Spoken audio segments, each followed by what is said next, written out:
desejo aí a vocês que a gente consiga aprimorar o que a gente está fazendo já aqui, ok? Já comecei a gravação, hoje é dia 4 de agosto de 2020, dia NNN da quarentena, da pandemia. Nós estamos continuando com o segundo semestre, especificamente com o terceiro bimestre, com as aulas remotas. Eu mandei um vídeo para vocês ontem, né? Tem a videoaula, 7h30 da manhã, que seria a complementação de uma videoaula, né? Porque, teoricamente, no colégio, nós temos 3 aulas de biologia por semana. Então, vocês estão tendo 2 remotas e vão ter uma videoaula também agora, ok? Se bem que a gente está trabalhando muito mais do que se tivesse no colégio. Vocês já perceberam isso? Quanto mais que a gente faz do que se tivesse na escola? Vocês perceberam ou não? Muito. Tem atividade, é muito mais, né? Eu, pelo menos, estou trabalhando bem mais. Mas, enfim. Então, para compensar aí, né, para o quadro, né, de horários estar completo, porque tem gente que não entende que se o aluno está fazendo atividade, ele está, né, fazendo a aula, né? Então, para o quadro estar completo, a gente vai lançar também alguns vídeos aí para vocês, ok? Vou fechar isso aqui, que isso aqui está me atrapalhando. Então, vamos lá, segunda série.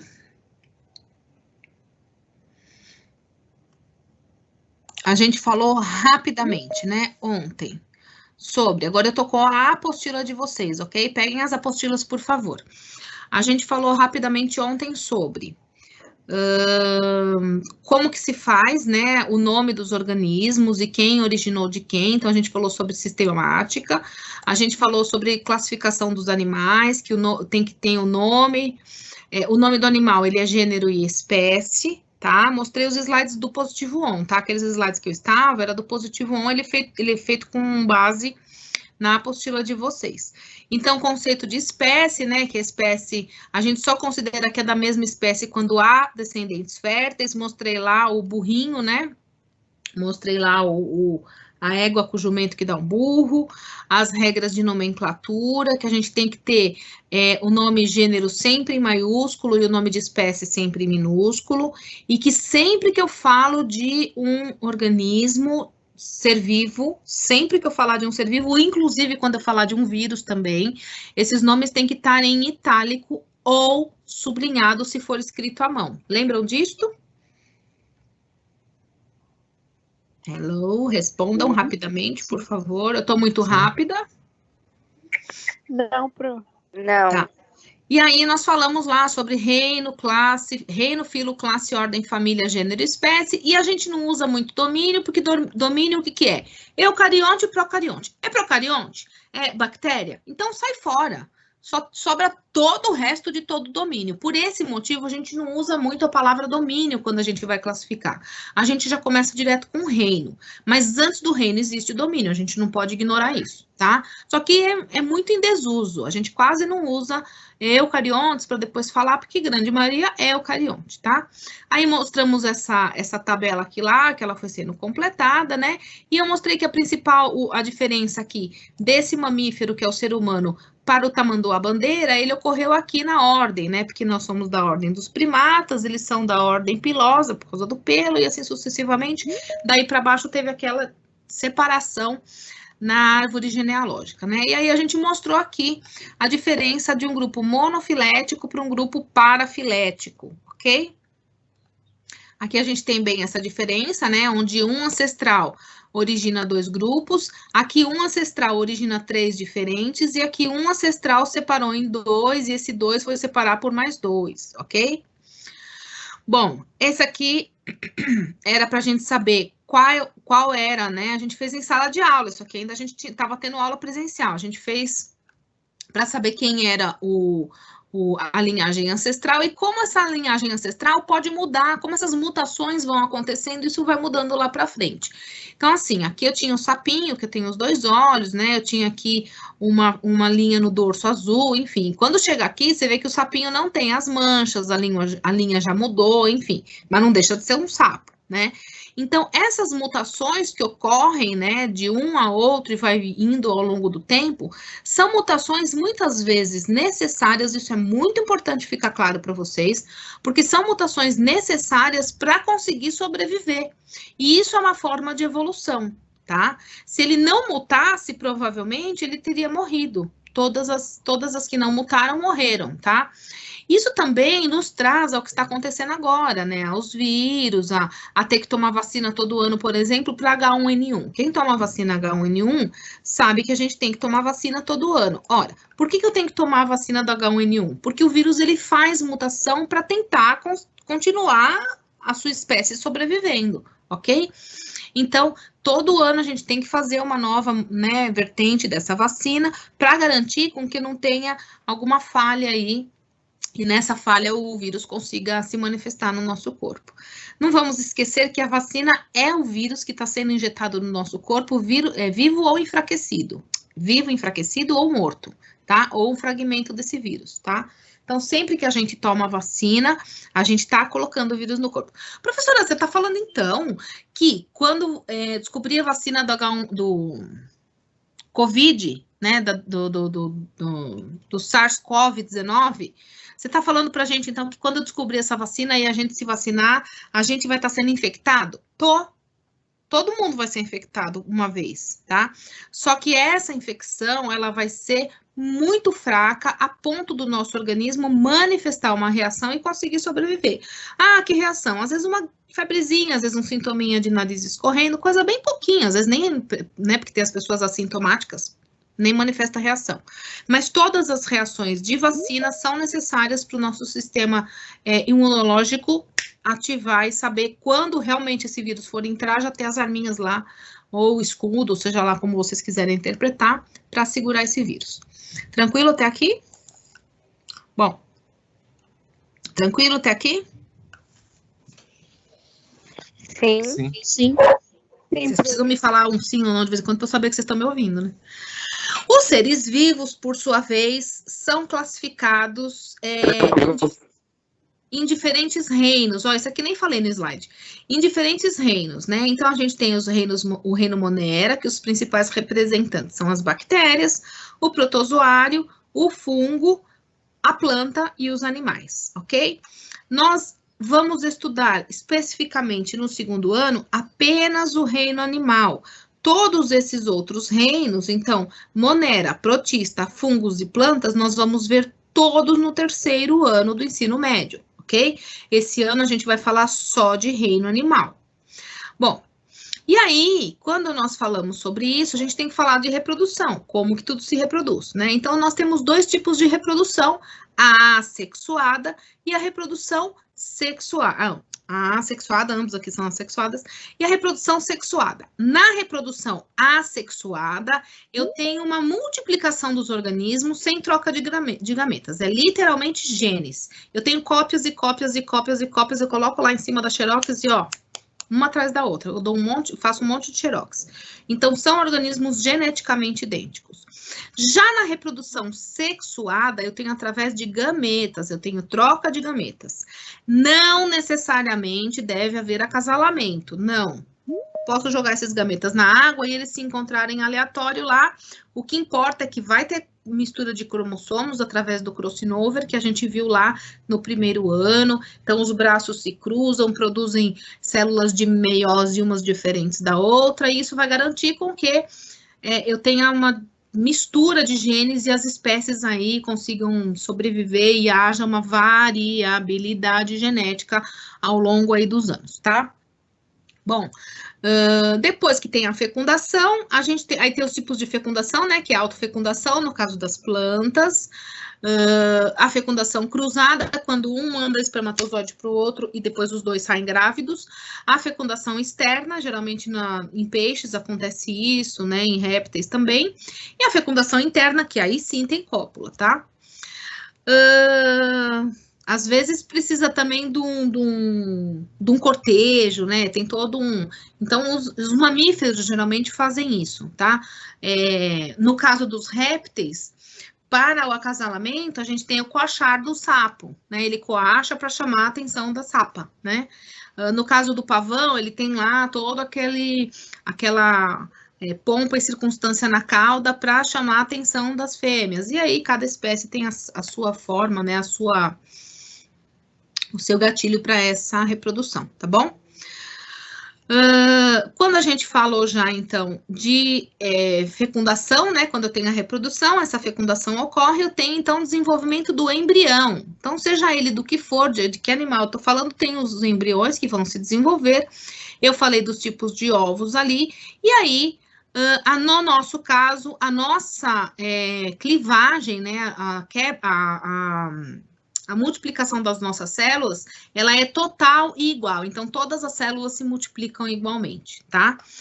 Aí, a gente tem, primeiro, o zigoto, que tem a junção, né? A coreogamia, que é a junção do núcleo do espermatozoide com o núcleo do ovócito secundário, né? E aí, ele vai ser chamado de óvulo. E depois que juntou, eu tenho lá o zigoto. Primeira célula, pá, mitose, fez 2. Pá, mitose, faz 4. Pá, mitose, faz 8. Pá, mitose, 16. E aí, em 16, eu tenho a chamada mórula, que lembra uma aparência de amora, por isso que recebe esse nome. Depois da mórula, a gente tem quem? Vamos vir aqui já para a mórula. Depois da mórula, a gente tem a blástula. Depois da blástula, eu tenho já um polo vegetativo, né? Eu vou ter um blastocisto, e depois desse blastocisto, ele vai se implantar no útero, e aí eu vou ter aqui dentro o embrião, o embrioblasto, que vai dar origem ao embrião e ao corpinho do bebê, e aqui fora eu tenho essa parte de fora toda, e aqui eu tenho o trofoblasto, que vai dar origem à placenta e o contato desse bebê com a mãe, tá? Então, o que a gente tira para fazer células-tronco é a parte de dentro, ok? Aí fora, professora, do cordão umbilical. Então, fora do cordão umbilical, fora, né, as células que são do cordão umbilical, elas já têm uma função, elas produzem sangue. Então, eu posso fazer célula-tronco desde que seja com alguma coisa relacionada ao sangue, tá?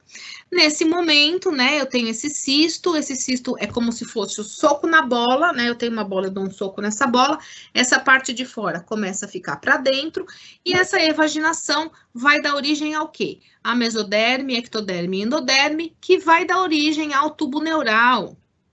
A gente tem aqui agora, ó, tubo neural, ok? Vou aumentar um pouquinho essa figurinha aqui. E aí vai dar origem ao tubo neural. Quem que eu tenho aqui, ó? Toda a formação, né, do embrião, então. Eu tenho a mesoderme, que é a parte do meio, que vai dar origem a quê? A derme. Prestem bem atenção nesse detalhe, meus amores. Aqui na parte de fora é a epiderme. Aqui nessa parte do meio já é a derme, a parte mais profunda da pele, tá? Não façam confusão. Então, aqui eu tenho epiderme, sistema nervoso, né? E aí eu tenho o quê? Mucosa, toda a parte de pele que eu tenho no meu corpo. Na mesoderme, eu tenho o quê? A derme, que é a parte profunda, músculos, cartilagens, ossos, sangue, medula óssea, tecido linfático, urinário e genital. E aqui nessa parte amarela, né, que é a endoderme, eu vou ter todo o meu sistema digestório, e meu sistema respiratório, ok? Então, assim, os órgãos e funções necessários para a minha sobrevivência. Eu tenho aonde? Na mesoderme e na endoderme. Aqui, coração, aqui, respiratório e digestório. Tudo bem? Para ficar uma coisa fácil de vocês não se esquecerem, então, na ectoderme, que é a parte de fora, eu só tenho pele, mucosa e o sistema nervoso, tá? E aí, na parte de dentro, eu tenho o resto de todos os órgãos. Bom.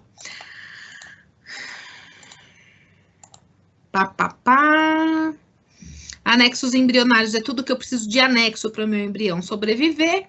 E aí, eu tenho, né, os gêmeos, que podem ser bivitelinos ou univitelinos, e falei de célula-tronco.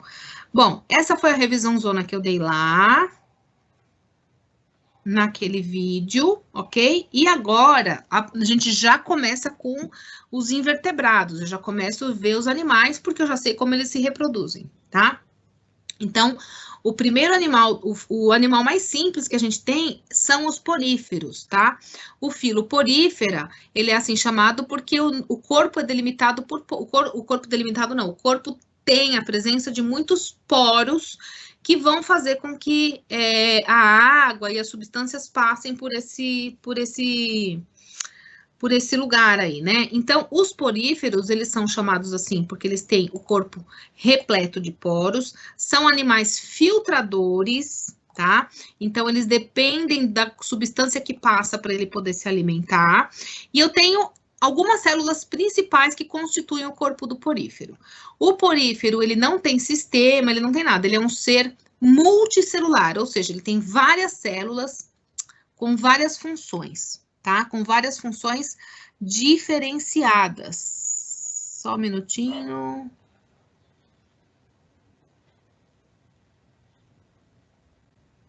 Ô, Pro, tem gente querendo entrar na aula. Vou fazer que nem o Marçal. Atrasado não entra. Peraí. Quem que estava atrasado? Foi? Não, a internet dele Foram os saiu. que caíram. Eu sei, amor, eu sei, tô brincando. Tá. Vocês levam a ferro e fogo tudo que eu falo, né? Não é possível. Eu perco o amigo, mas não perco a piada. Vocês não sabem disso? Então, bora lá, ó. Se bem que tá tudo gravado, tá, galera? Então, assim, se caiu e você perdeu uma explicação, vai estar lá no meu canal. Aliás, curte, pelo menos para eu saber que vocês assistiram o vídeo, tá? E assistam os vídeos. Por favor, curte para todo mundo que não te dá nada, eu te dou nota, por favor. Então, continuando. Os poríferos, né? Eles são animais que têm... Deixa eu ver uma coisinha aqui que eu não tô conseguindo...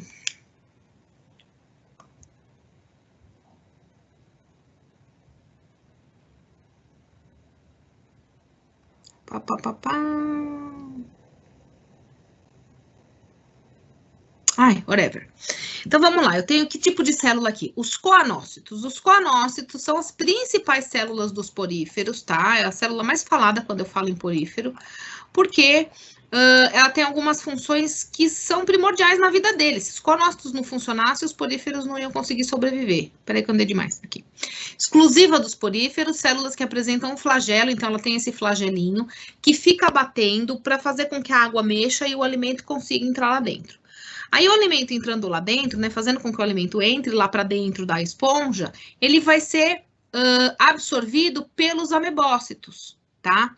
Então, cuidado, o coanócito realiza a captura do alimento e do oxigênio, mas não é ele que faz a digestão, ele só traz a comida para lá, ok? Já os amebócitos são as células que fazem a digestão, porque eles têm fagocitose, né? E essa célula aqui, vamos supor que não tem mais coanócito, não tem pinacócito, faltou esclerócito, é uma célula que consegue se diferenciar em qualquer uma da outra que precisar, tá? As espículas são células necessárias para a estrutura, né? Então, elas têm alguma rigidez, algum materialzinho mais rigidozinho, para conseguir meio que ter uns ferrinhos ali, uns araminhos, umas sílicas, para essa esponja ter uma estrutura. E o pinacócito é uma célula de revestimento, ela é bem achatada, que é para ficar em volta assim, ó, e bater em volta e conseguir fazer com que tudo fique lá dentro, porque senão as células espalham, ok?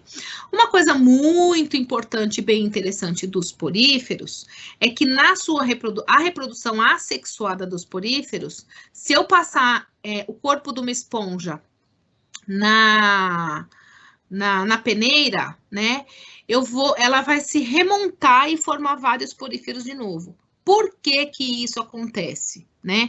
Por que que tem essa regeneração, eu diria, né? Porque as células têm funções separadas, tá? Então, elas vão se reorganizando, né? E aí, elas vão conseguir fazer aí um organismo funcionar tudo de novo, tá? Na reprodução assexuada, a gente ainda tem o brotamento, que é como uma planta brota mesmo, e aí cai, fica pesado e pá, cai, fica aqui e nasce um outro ser, né? O nosso outro organismo.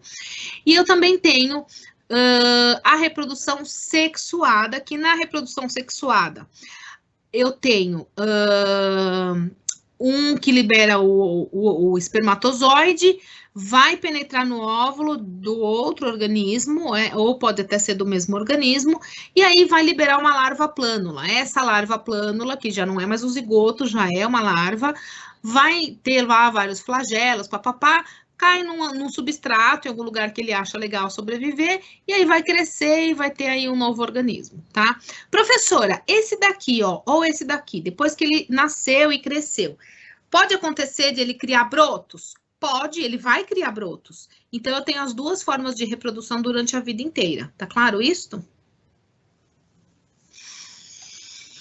Dos poríferos, que mais eu preciso falar? Do tipo do corpo, né? Então, os poríferos, ele tem tipos de corpo. Então, eu tenho ascon, sícon e leucon. O ascon é o formato mais simples, onde a água entra e sai pelo átrio.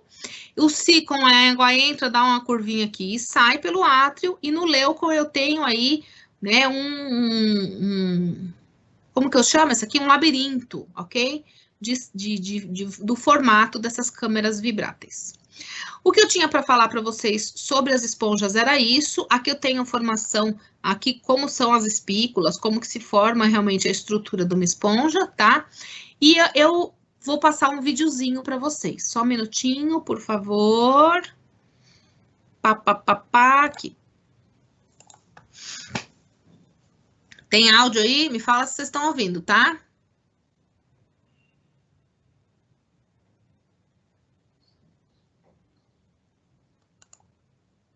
Não tem áudio. Não Acho que tem não tem áudio. áudio mesmo, porque eu também não tô ouvindo nada. Tem que ter. Não ia mostrar isso aqui sem nada. Peraí, vamos de novo. Tem sempre aquele tiozinho falando, né?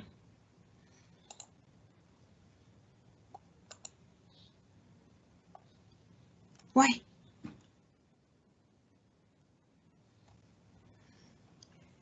Bom, tudo bem. Então, eu não vou pôr esse cara pra falar. Não sem graça. Peraí.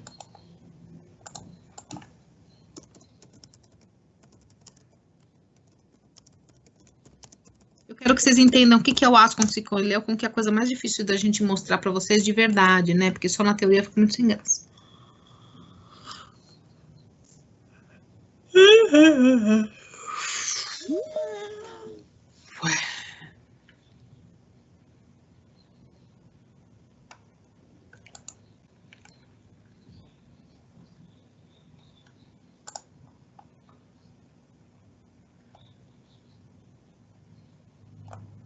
Ah! Palhaçada.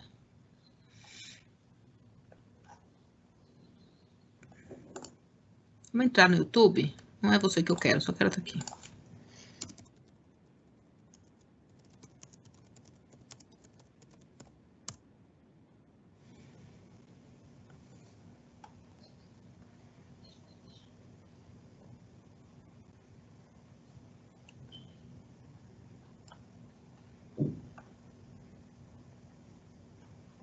Gente, qual a dificuldade de ter um filme de uma esponja?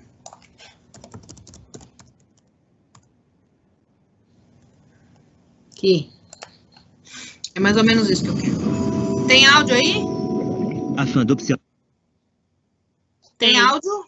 Tem? Sim.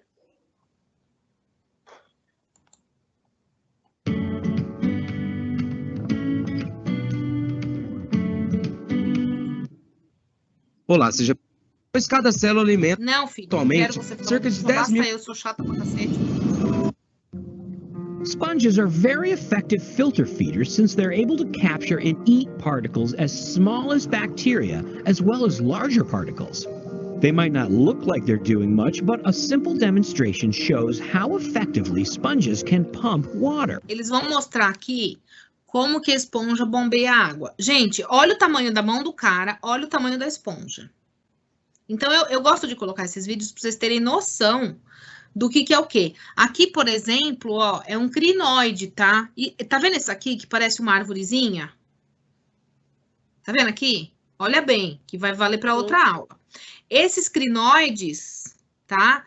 são equinodermos. Então, assim, vai gravando tudo que a gente está falando, tu grava bem o fundo do mar, porque você olha, você só pensa na estrela do mar, você só pensa... E tem outro formato as coisas que são classificadas, ok? Aqui, por exemplo, olha o tamanho dessa esponja, gente. Tá? Vou soltar de novo, ok? Vocês estão vendo? Estão ouvindo? Sim. Smallest bacteria, as well as larger particles. They might not look like they're doing much, but a simple demonstration shows how effectively sponges can pump water. On a reef in the Caribbean, I make a dive with a syringe filled with a non-toxic dye called fluorescein. By squirting it around the base of some sponges, we can observe how the water is moving by watching what the dye does.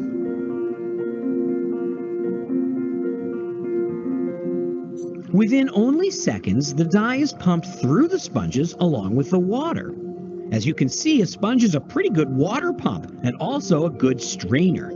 Any plankton that goes in with the water won't come back out through the osculum. Tube sponges are even more spectacular to observe. They pump the dye so furiously that they look like a collection of miniature smokestacks. Olha que legal que você está falando, né?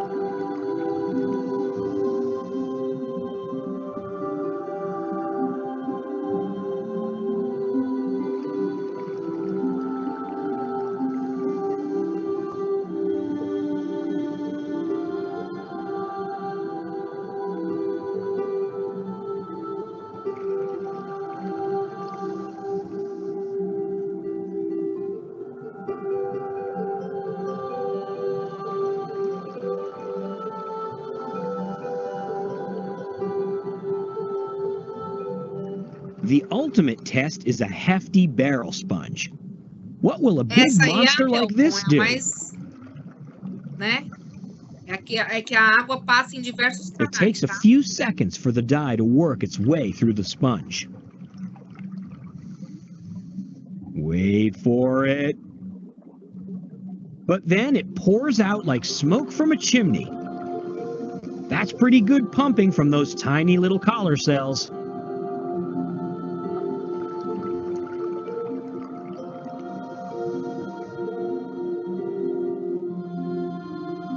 Tá vendo a grossura do aparelho dessa esponja, gente? Conseguem ver?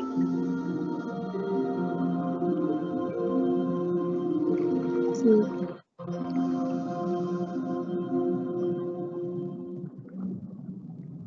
Muito bem, era exatamente isso que eu queria mostrar para vocês. Que bom que eu achei de primeira. Sei. A aula 10h10, terminei às 11, ok?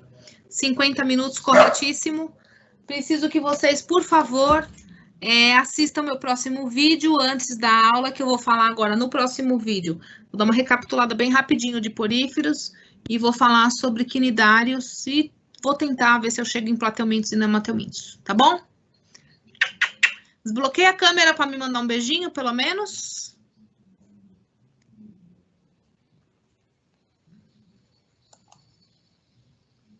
Não rola? Ninguém mais tá me ouvindo? Beijo pro. Tchau, Dri. Tchau, crianças. Beijo, fiquem com Deus.